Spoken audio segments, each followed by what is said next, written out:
demostrat que a Espanya s'abandonen més de 137.000 animals domèstics a l'any. 43% d'aquests animals abandonats han sigut recollits en una protectora d'animals i el 19% han sigut retornats als seus propietaris gràcies al microxip que duien. Un 14% continuen a la protectora i el 10% restant han sigut sacrificats. Per tant, significa que l'altre 57% dels animals abandonats es troben al carrer.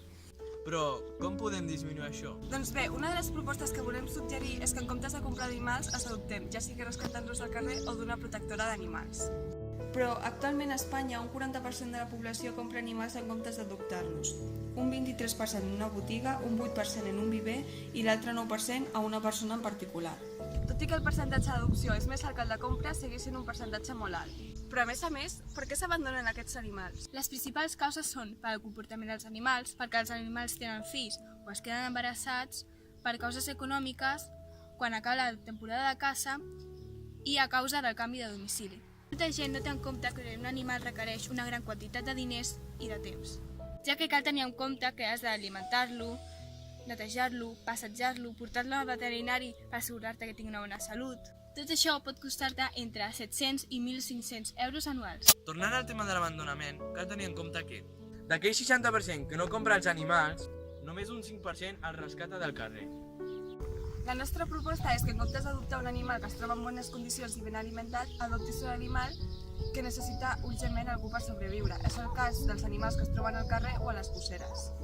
Nosaltres hem decidit anar a una gossera de Castellbisbal i fer una sèrie de preguntes a una persona treballadora d'allà. Ens han explicat que més o menys es recullen al voltant de 400 gossos i gats a l'any. El 20% de les adopcions són a Espanya, però l'altre 80% és a la resta d'Europa, tot i que majoritàriament a Alemanya. Aquest és el motiu per la qual la seva pàgina web està redactada en alemany. Molta gent creu que s'emporten els gossos per laboratoris o altres centres. Això no és cert, sinó que s'asseguren que les persones que volen adoptar-los els tinguin en bones condicions. Primer han d'omplir un qüestionari. Després visiten les seves cases per comprovar que sigui un bon establiment. També fan una entrevista a la persona i finalment decideixen si el pot adoptar o no. En el cas de que l'animal s'hagi d'anar a l'estranger, se l'emporten amb el seu passaport. També cal destacar que la gossera consta d'un veterinari que té els gossos i gats que ho necessiten i que les castracions les paga l'Ajuntament, però les operacions necessàries són pagades per les donacions que fa la gent. Existeix un altre problema, els gats al carrer. Per exemple, a Castellbisbal cada cop n'hi ha més gats de carrer que domèstics. A causa de les plagues a les urbanitzacions, aquests els prenen el menjar als gats domèstics. Això provoca que els amos es gastin molts diners.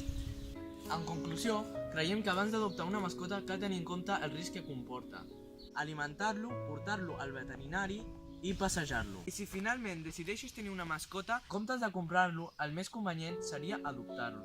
És per això que és més convenient adoptar-lo si es troba en males condicions, per tal que no sigui sacrificat o es mori de fam. Ja si tens l'animal i no pots permetre mantenir-lo, no l'abandonis. Busca alguna persona que hi estigui interessada i sàpigues que el mantindrà. De la mateixa manera que no abandonaries el teu fill, no abandonis a la teva mascota.